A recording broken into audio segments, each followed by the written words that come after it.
Alright, in this video we're looking at truth tables and their application to digital electronics. So I thought we'll start with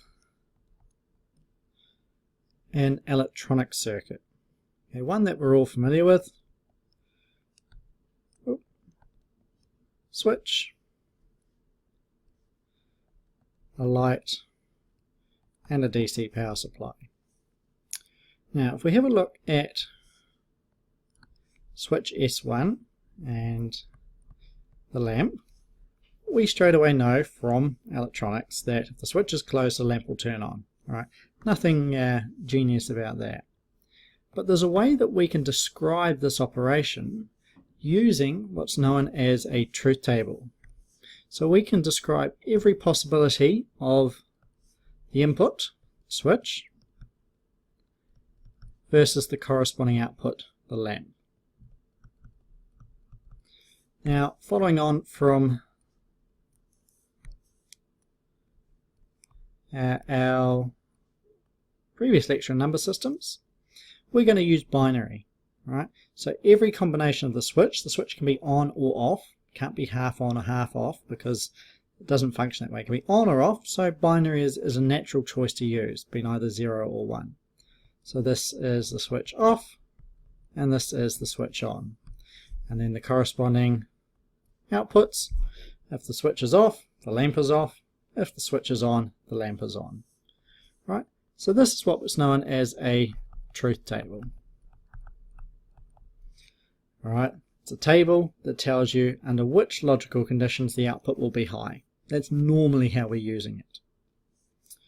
Let's try a more interesting example. Alright, so as before, we're going to have the DC power supply, but this time we're going to have two switches and they're going to be in parallel with our lamp as before.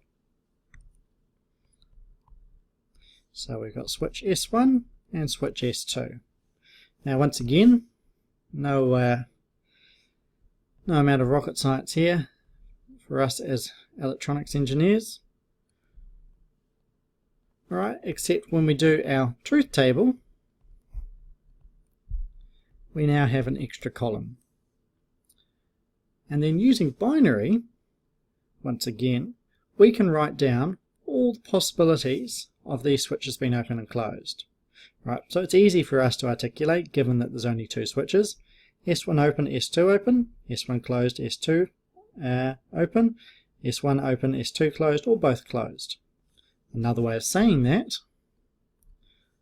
would be both off or both open, switch 1 closed, switch 2 open, switch 2 closed, switch 1 open, or both closed. Now I want you to have a look at something that's interesting that has happened with this particular combination. Right? While I could have written these rows in any particular order, right, doesn't matter if I'd reversed it or intermingled it, right, these rows of inputs must cover every input combination that is possible. In other words, the truth table only works if it says for every possible combination of inputs, does it tell you what the output's going to be. It does not work if you only do some of them. Now, an easy way to work out how many rows you're going to require, so the number of rows in the truth table equals 2, because we're in binary, base 2, to the power of the number of inputs. Right? So in this case, 2 inputs, 2 to the power of 2 equals 4 rows, which is what we've got. And if you look at these numbers, if we were to actually then convert them back to decimal, 0, 1, 2, 3. So the easiest way to be able to fill in the truth table for the inputs is to count in binary.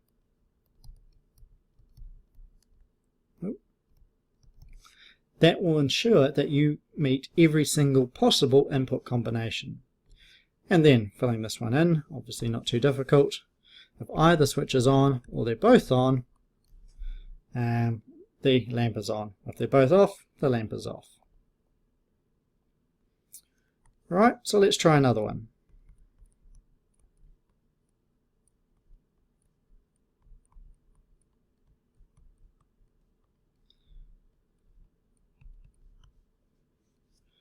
This time we've got 3 switches.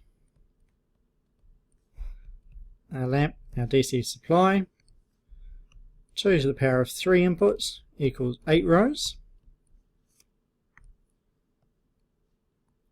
So not only do we have an extra column now because of that extra input,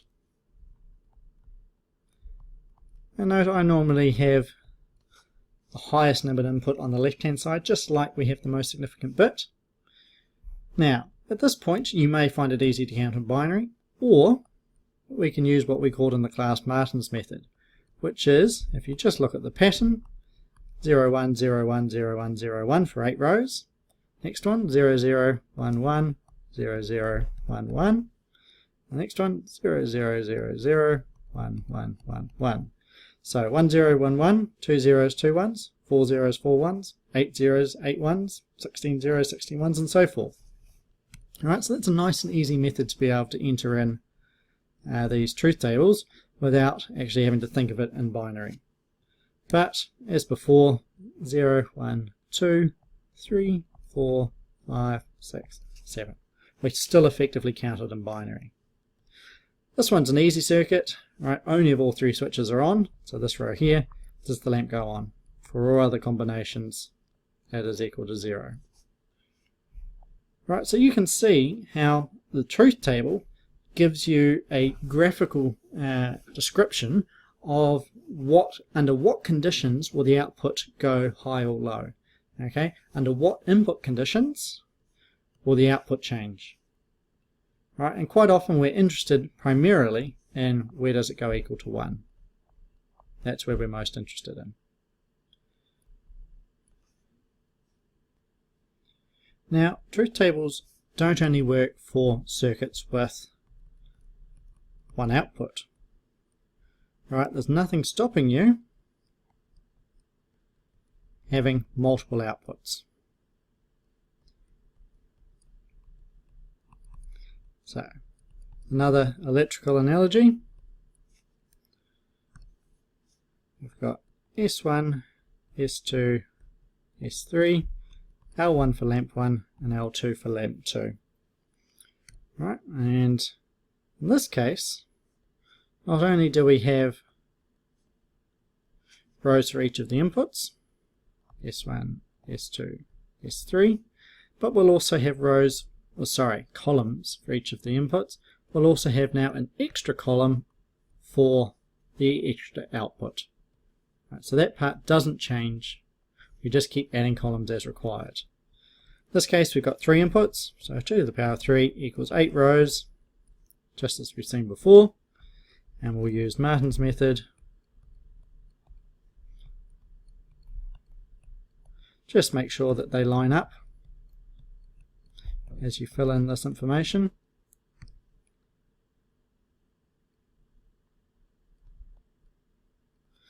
Okay, so straight away we know if S1 is on, then is it only possible for L1 and L2 to switch on. Right, so in all the cases where S1 is off, and this row, this row, this row, and this row, it's not possible for the lamp to be on. Alright, so if S1 is on, S2 or S3 has to be on, so that one is eliminated. Okay, S1 and S2, L1 will be on, L2 will be off. S1 and S3, L2 will be on, L1 will be off. And all on, all lamps are on. Right, so that would be how we'd fill in a truth table that had multiple outputs.